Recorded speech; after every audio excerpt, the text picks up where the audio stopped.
நமக. 12 ராசிகளில் கிரகங்கள் நின்ற பலன் அப்படிங்கிறதுல இன்றைக்கி நாம் பார்க்க போகிறது குரு அப்படிங்கும்போது காலபுருஷனுக்கு 9ஆம் இடத்துக்கான அதிபதி, புத்திரகாரகன்னு சொல்லக்கூடியவர். குரு சுபகிரகம் அப்படின்றது சொல்கிறோம்.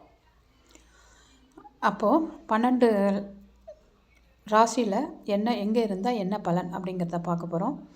லக்னத்தில் குரு இருந்தால் திக்பலம் அடைகிறாரு. லக்னத்தில் குரு இருக்கும்போது 1, 5, 9 பார்க்கும்போது இவர்கள் ஓரளவு நல்லாவே இருக்காங்க அப்படிங்கிறது சொல்லலாம். இவங்க ஜோதிட ஞானம், அறிவு இதெல்லாமும் இருக்கும். இது தனுசு, மீனம், கடக லக்னமாக இருந்து குரு லக்னத்தில் இருக்கிறதுங்கிறது நல்ல விஷயத்தை தான் கொடுக்குது. அதே போல் லக்னத்தில் நிற்கிற குரு நல்லது அப்படின்னா கூட அவர் அமர்ந்த சாரத்தையும் பார்க்கணும். நம்ம அந்த சாரம் ஒரு இதுவாக இருந்ததுன்னா, பகை கிரகங்களோட சாரமாக இருந்ததுன்னா அதையும் பார்த்து பலன் சொல்லணும். இப்போ எக்ஸாம்பிள் பார்க்கணுன்னா, நேற்று வந்த ஜாதகம் லக்னத்தில் குரு 5ஆம் இடத்தையும் 9ஆம் இடத்தையும் பார்க்குறாரு. அவருடைய சாரம் அப்படின்னு பார்த்திங்கன்னா பூராட நட்சத்திர சாரம். அப்போ 6-11 கூடியவர் சாரம். அப்போது அந்த லக்னத்தில் குரு இருக்குது, அதுக்கான நட்சத்திரங்கள் வரும்போது அதையும் பார்த்து எந்த சாரத்தில் இருக்காங்கன்னு பார்த்து எடுக்கணும். ஏன்னா அது ஒரு பகை கிரகங்களோட சாரங்கும்போது அவர் சுக்கிரன் எங்கே இருக்காருங்கிறத பார்த்துட்டு தான் லக்னத்தை செயல்படுத்தும். அதனால் அதையும் பார்த்து தான் நம்ம எடுக்கணும். லக்னத்தில் குரு இருக்காருன்னு மட்டும் நல்லதுன்னு எடுத்துட முடியாது. அதே போல் ஜென்ரலாக எல்லோரும் என்ன நினச்சிக்கிறாங்கன்னா, சுபகிரகங்கள் உச்சமாகிறது நல்லது அப்படின்னு நினச்சிக்கிறாங்க. லக்ன சுபராக இருந்தாலும் சரி, லக்ன பாவராக இருந்தாலும் சரி, குரு கடகத்தில் உச்சமடையும் போது இது நிறைய ஜாதகத்தில் நான் பார்த்துருக்கேன். உச்சமடையும் போது அவங்களோட வாழ்க்கையை நம்ம பார்த்து தீர்மானிக்க வேண்டியிருக்கு. அவங்களோட வாழ்க்கை நிலைங்கிறது ஒரு சில விஷயத்தில் மனவாழ்வில் அது செட் ஆகிறதில்ல.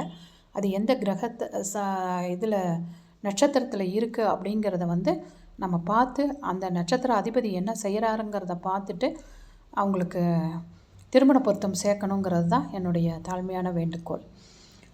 அடுத்தது 2ஆம் இடத்துல குரு அப்படிங்கும்போது 2ஆம் இடத்துக்கு தனாதிபதியாகவும் குரு வராரு. அது பாவனாட்சியான்னு சொல்லிட முடியாது.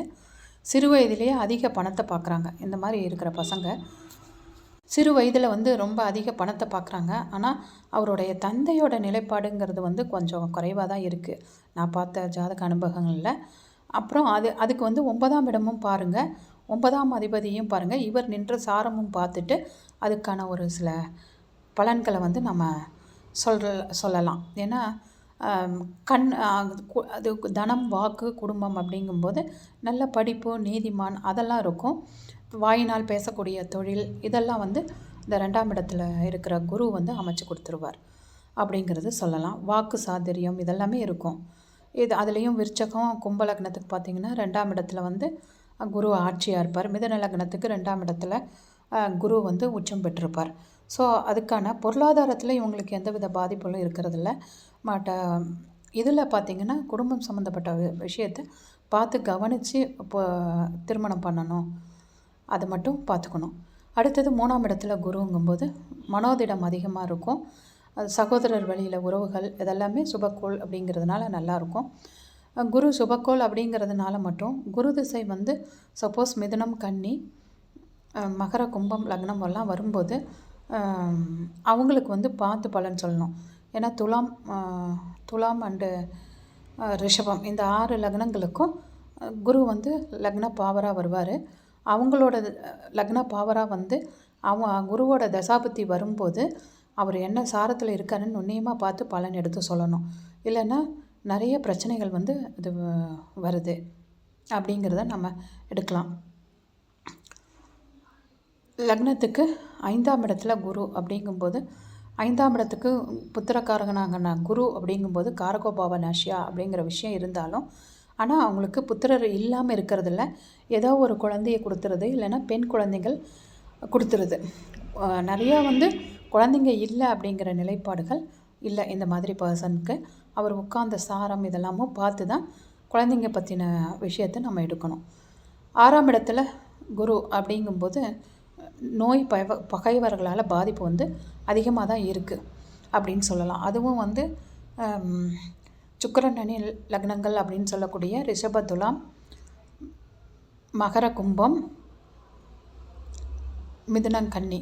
இந்த லக்னத்துக்கு 6த்துக்கும் பார்த்திங்கன்னா குருவோட தசை வருதுன்னா ரொம்ப பார்த்து பலன் எடுக்கணும். 6ல் மறைஞ்ச குரு, 6ல் இருக்கிற குரு அப்படிங்கிறதுனால நம்ம எடுத்துடக்கூடாது. எக்ஸாம்பிள் சொல்லணுன்னா, அப்பாவோட ஒரு கிளைண்ட்டு, பழைய கிளைண்ட்டு, என்னோடய அனுபவத்துலேயும் இது நடந்திருக்கு.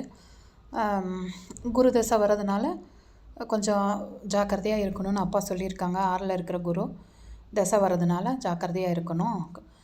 பொருளாதார இழப்புக்கள், அப்புறம் உடல்நிலை பாதிப்பு, அப்புறம் குழந்தை வகையில் பாதிப்பு வரும்னு சொல்லியிருக்காங்க. அந்த பர்சன்கிட்ட நான் பேசும்போது அவரும் நான் இருக்கிற போது வராரு. அப்பாவை நடுவில் சந்திக்க முடியல. அதில் பார்த்திங்கன்னா ஒரு 40 லட்ச ரூபா லாஸு. அவருக்கும் கொஞ்சம் உடம்பு முடியாமல் ஆயிடுச்சு. தென் குழந்தை அப்படிங்கும்போது கருவில் இருக்கிற குழந்தைக்கும் வந்து ப்ராப்ளம் கொடுத்துருச்சு. அது ஹார்ட் ப்ராப்ளம்னு கண்டுபிடிச்சி அப்பா சொன்னார். அது அப்புறம் இது கன்ஃபார்ம் ஆயிடுச்சு, டெஸ்ட்லேயும் கன்ஃபார்ம் ஆயிடுச்சு. அந்த மாதிரி ஒரு பாதிப்புகளை கொடுக்கக்கூடியது தான் சுபகிரகங்கள். அப்படிங்கிறதுனால சுபத்தை எல்லா இடத்துலையும் செய்ய மாட்டார் அப்படிங்கிறதுக்கு இது ஒரு எக்ஸாம்பிளாக உங்களுக்கு கொடுக்குறேன். அடுத்தது 7ஆம் இடத்துல குரு அப்படிங்கும்போது சுபகிரகங்கள் 7ஆம் இடம் அப்படிங்கும்போதும் உபய லக்னங்களுக்கு 7ஆம் இடத்துல 7ஆம் அதிபதிகள் இருக்கிறது அப்படிங்கிறதும் கேந்திராதிபதி தோஷத்தை கொடுத்துருது. சுப கிரகங்கள் 7ல் இருக்கிறதுங்கிறது வந்து கேந்திராதிபதி தோஷம். அதை எந்த சாரத்தில் இருக்கார் அப்படிங்கிறத பார்த்து கேந்திராதிபதி தோஷமாக செயல்படுமா இல்லை யோகமாக செயல்படுமா அப்படிங்கிறத பார்த்துட்டு தான் நம்ம அவங்களுக்கு பலன் சொல்லணும். இதுலேயும் 7ல் வந்து குரு சந்திரன் சேர்ந்துட்டாங்கனாவே திருமணம் வந்து அவங்களுக்கு ரொம்ப தாமதம் தான் ஆகுது. திருமணம் சம்மந்த விஷயத்தில் பாதிப்பு, திருமணம் ரொம்ப தாமதமாகுது அப்படிங்கிறத நம்ம எடுத்து சொல்லணும். 8ஆம் இடத்துல குரு அப்படிங்கும்போது தீர்க்க ஆயுள், ஆரோக்கியம் இதெல்லாமே கொடுத்துருது அப்படிங்கிறத சொல்லலாம். 8ஆம் இடத்துல இருக்கிற குரு வந்து 2ஆம் இடத்தை பார்ப்பார். அதனால் அந்த தன வரவுகள் அதெல்லாமே இருக்கும் அவங்களதில் அப்படிங்கிறத 2, 4 பார்ப்பார் அவர். அப்போது அந்த விஷயத்துலலாம் நல்லா இருப்பாங்க அப்படிங்கிறத சொல்லலாம். ஆனால் கொஞ்சம் வருமானம் கொஞ்சம் குறைவாகவும் இருக்கிறதுக்கான வாய்ப்புகள் அதிகமாக இருக்குது அப்படிங்கிறத சொல்லலாம். 9ஆம் இடத்துல குரு அப்படின்னா ஓடுறவனுக்கு 9ல் குருன்னுவாங்க.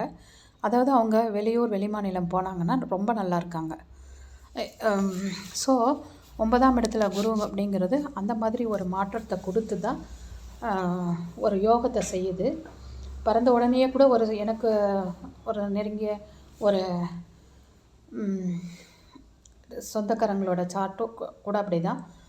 அந்த 9ஆம் இடம் அந்த குழந்தை பிறந்தோடனே அவங்க அப்பா வந்து பூர்வ புண்ணியத்தை விட்டு மாறிட்டார். அப்போ லக்னத்தையும் பார்க்குது அவரோட ஜாதகத்தில். அப்புறமா தான் அவங்களுக்கு அந்த யோக நிலைமைங்கிறத கொடுத்தது அப்படிங்கிறத நம்ம எடுத்து சொல்லலாம். இதெல்லாம் அனுபவத்தில் வந்த ஜாதகங்களை வச்சு நம்ம சொல்கிறோம். சாஸ்திர ஞானம், அறிவு அதெல்லாமும் நிறையா இருக்கும். நல்ல புத்தி, எல்லாருக்கும் ஹெல்ப் பண்ணுற டெண்டன்சி இதெல்லாமே 9ஆம் இடத்துல குரு வந்து நல்லா செஞ்சுருவார். ஏன்னா 9ஆம் இடத்துல குரு வந்து லக்னத்தையும் பார்ப்பார், 5ஆம் இடத்தையும் பார்ப்பார்.